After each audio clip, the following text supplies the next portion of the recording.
The biggest difference between professional work and amateur work is not the cinematography, it's not the lighting, it's not the camera you're using, it's not the gear, it's intention. This is the very first time that I went out on a shoot with a proper plan. I had a short list for every single shot that I was going to take, and I had professionals as the talent for this shoot.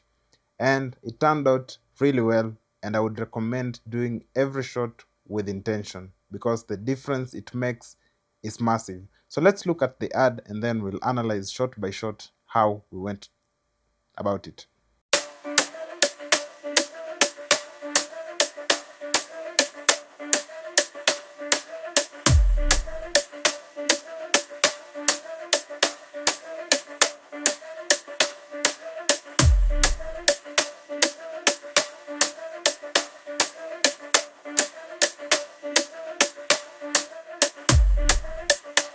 Big fire. Everywhere I want to bring fire, fire. Everywhere we go, blaze up, come on. Everywhere we go, bring the fire, fire. Yeah, carry fire, yes we do. The fire 100%, higher, higher, higher. Praise King Selassie. Let me blaze the fire, let me blaze fire right now, right now. Listen when they dip on the mic, man, tear up lyric like a shatter. Them missing again, me dip on the mic, man. Pop off like a shut up, pipe on the mic, yeah. Five gun hot, hot like pepper pan jerk in a bastard. Now flap on a man lock tight on the floor every time man on come sing with the bad man see come. Bring the fire when you bring fire, fire. Everywhere we go, blaze up, come on. Everywhere we go, bring the fire, fire. Yeah, carry fire, yes we do. This is a ten me na liar, liar. Everywhere we go, we bring fire. The pan the channel is fast not far higher. Bring the vibes to desire. In a London, yeah, man, bring fire. In a Kingston, every time bring the fire, fire. Everywhere we go, blaze up, blaze up. Pop off on the mic and a shot and bring the fire, fire. If you not take the heat, then get out of the kitchen. Fire soon come. Batman MC blaze up. Go and turn up the heat to the max. Blaze fire, bare facts. Listen how when they say be a skit. Check how we kill it, blaze fire now spill it. Hush critics, black with it. Check how the Batman carry fire off it. Dash where your limits. Turn up the heat to the max. Let me kill it, blaze fire now spill it. Hush critics, shut your mouth, oh yo. Sing with me now in a London, yeah. Man bring fire in a Kingston every time. Bring the fire, fire in a Paris, man bring the fire. One turn up the heat to the max.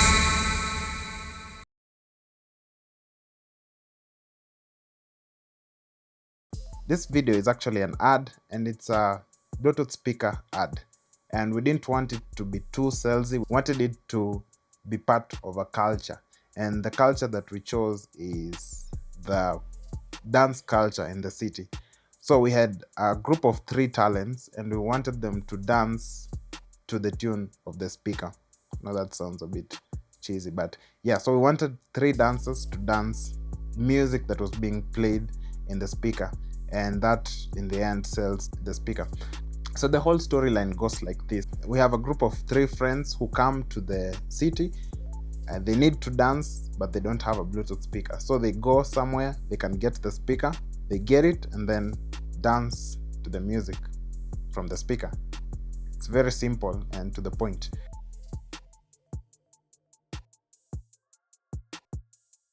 So the location for this shoot was Nairobi CBD on a Sunday, which gave us the most flexibility in terms of location. If you've ever been to Nairobi on a Sunday, you know what I'm talking about. There isn't cars parked anywhere, so literally anywhere can be a location to shoot anything. Though, because of that, there is the entire Nairobi youth population there who also want to shoot something, so there's that to contend with.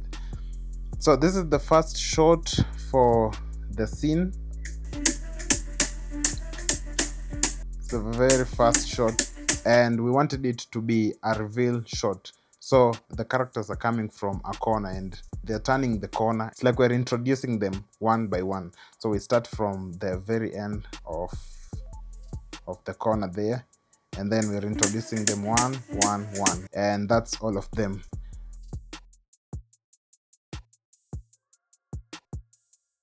This entire shoot was shot entirely on natural light. There isn't any artificial light here, as you can tell, and there's a few strategic things that I did in order to get the best light out of the natural light without using artificial lights.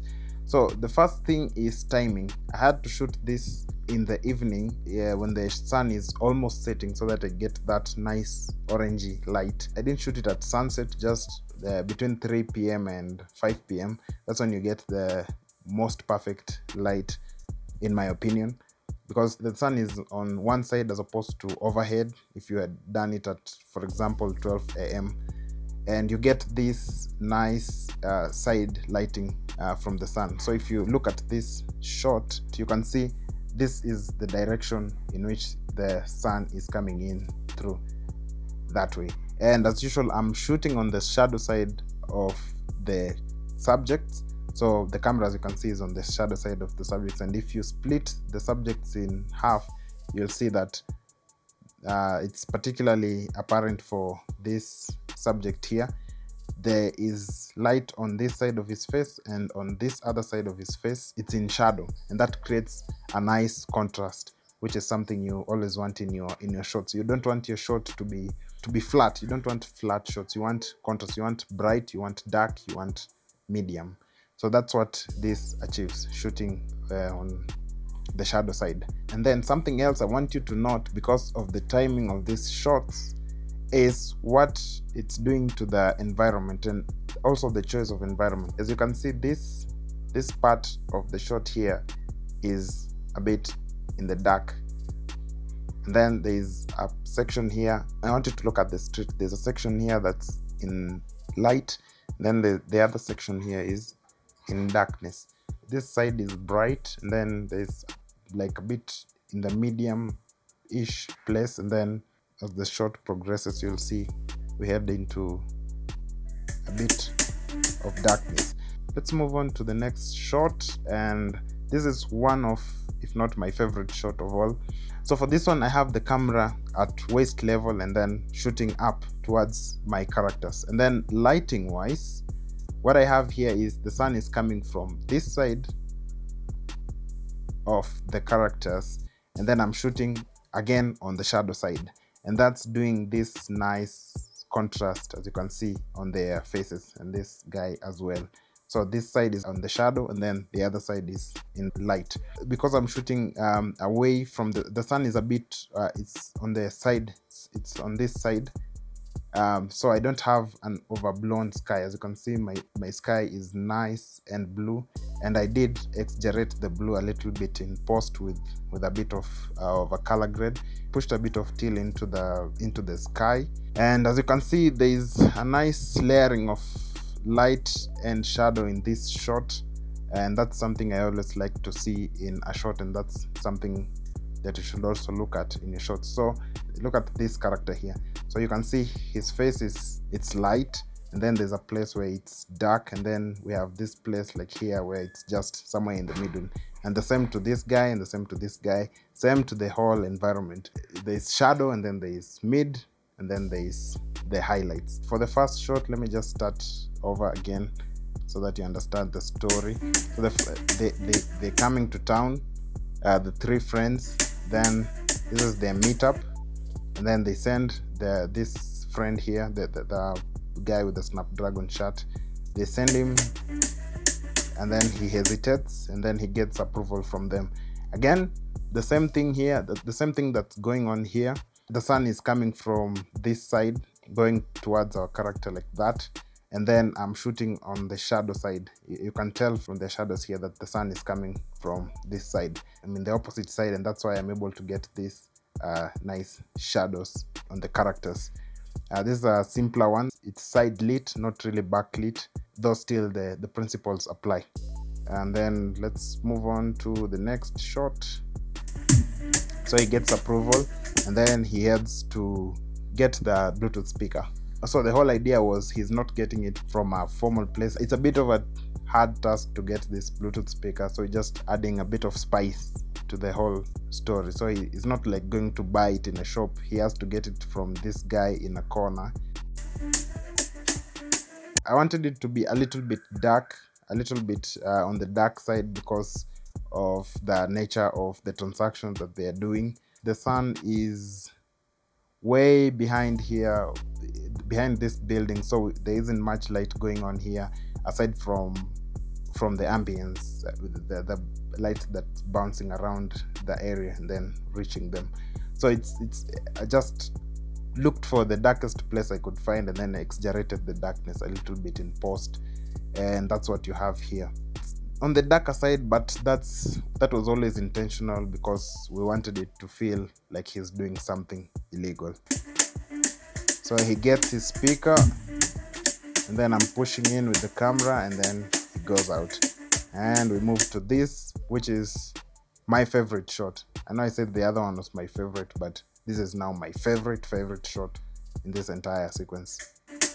This is a low angle shot looking up at our characters, and that just gives them this powerful look. And for the story that we're going with, before this they didn't have the speaker, but after this they have it. We were supposed to make the audience feel the power, and that's why we had it shot from below, looking up.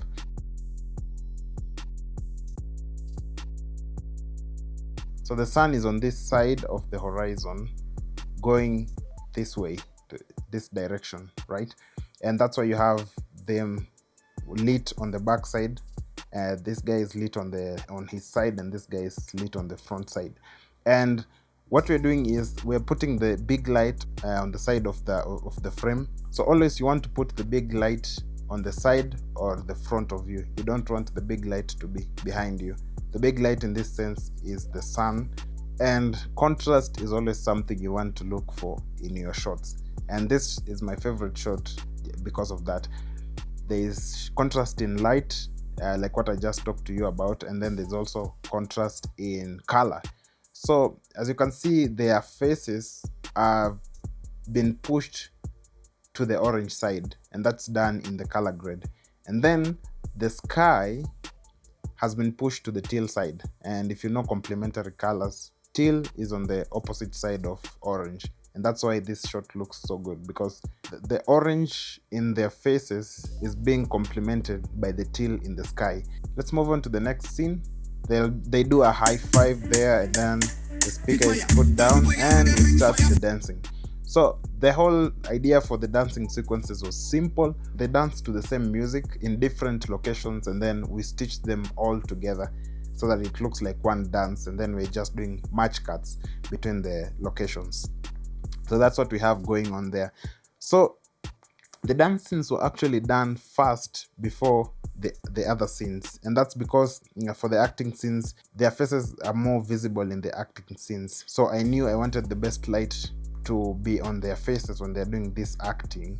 And then because for the dancing we're looking at the dance as opposed to their faces, the lighting didn't have to be that much great. So the dance was done in 4 different locations. I'm gonna confirm that, but I'm going to analyze each and every one of those locations, why I picked the location, and why I shot it the way I did. So this is the first location I'm going to look at, and the reason I chose this location was because of what it's doing to the light. It's a shaded part of town, number one. The light is coming again from the side of the shot. As you can see, if you look at the shadows, you see what I'm talking about. So as you can see, there's a bit of shadow being cast by the trees that are in this location, and it's creating this nice soft diffused light in the overall ambience. But again, the light seeping through the trees is also creating this hard light on their faces. I can see the shadows are quite harsh, so that contrast between soft light and hard light is why this location works perfectly for me.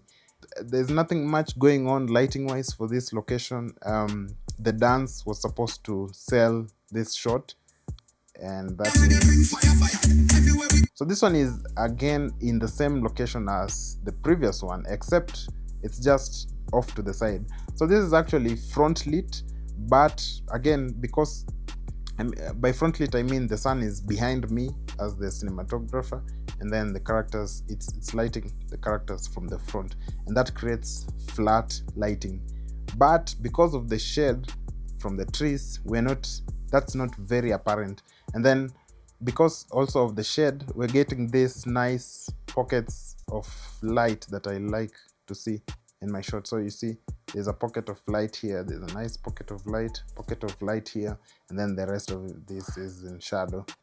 Not really shadow, it's in bit somewhere in the middle.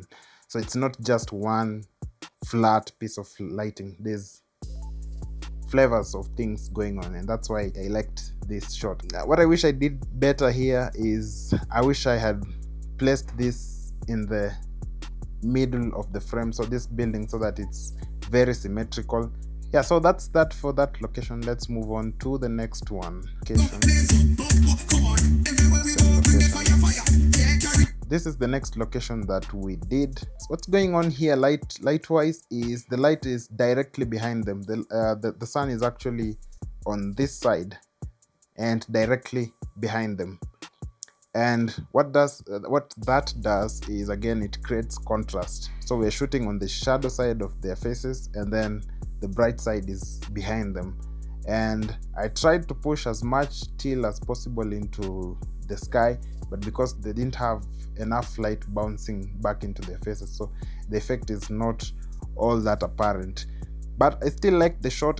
It could have been better if we had a large bounce card here, so that we bounce light back into their faces so that they are properly exposed. But because of the nature of the location, we didn't really have that much time to shoot this. We just did it in one take and left. So let's move on to the next location. Right, so this is the first location we did the shoot in, and this is actually where we met and then did all of the planning and then started the shoot. So what's going on lighting wise here is nothing, absolutely nothing. I was a bit tense. This was the very first time I was working with dancing professionals. We just did this hastily, and I don't like it lighting wise, but it works. And that was our first shot, and actually the last one to explain. So overall, this was a nice shooting experience for me, and I want to share with you what I learned from this shoot.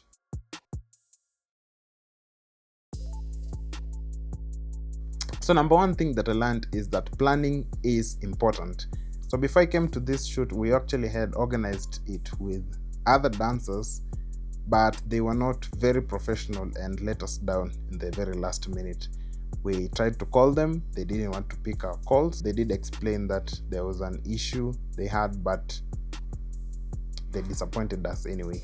So this was a very professional group of dancers. They have an agency. So if you ever want to work with talents, I would recommend you work with an agency, because it's faster, it's more professional that way. And then again, on the point of planning, every shot you see here was planned. The location was not planned, yes, but every single shot was planned. I knew exactly the shots that I wanted. I knew what time of day would be perfect for them. I just didn't know what location would be perfect. And that just removes the variables that you have to work in a set, especially in a run and gun situation like this one. I had a short list for this, so I know that as long as I'm ticking the boxes, I'm not going to miss a shot. So I just have to go on looking for the best locations, looking for the best shots, and I know that my plan will come to work. Number two is lighting with natural light. You don't have to use artificial lights in the streets. There's plenty of things you can do with natural light. You can create contrast, you can create drama with natural light. You just need to learn how to work with it. And the rule of thumb is, don't let the big light get behind you. As a cinematographer, not an actor, not the character. If the big light is behind you, then you are front lighting your subjects, and that creates a flat looking light, and that's not very cinematic. You want the big light to be either on your side or behind the characters, and never behind you. That's the rule of thumb for working with natural light. Another thing I learned in this shoot is shooting in chaos. Nairobi CBD on a Sunday is absolute chaos. There's kanjo everywhere. They want to take bribes. So you always have to be in the move. You can't be in the same location for too long, because they spot you. They'll want to come and take some piece of your money. Just have to be on your feet at all times. Another thing is, open gate is an absolute lifesaver. Although I shot this a little bit too tight, but Having open gate on my camera allows me to shoot this extremely versatile aspect ratio. It's actually 4:3, so it allows me to crop both for vertical video and horizontal video. That's something that I really enjoy about my camera. We'll talk about the camera in a later video.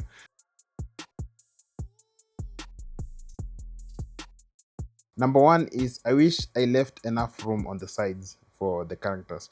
So when you're doing your edits, you need to do some stabilization, some editing here and there, and if you don't have enough breathing room on the sides for your characters, you end up being tight.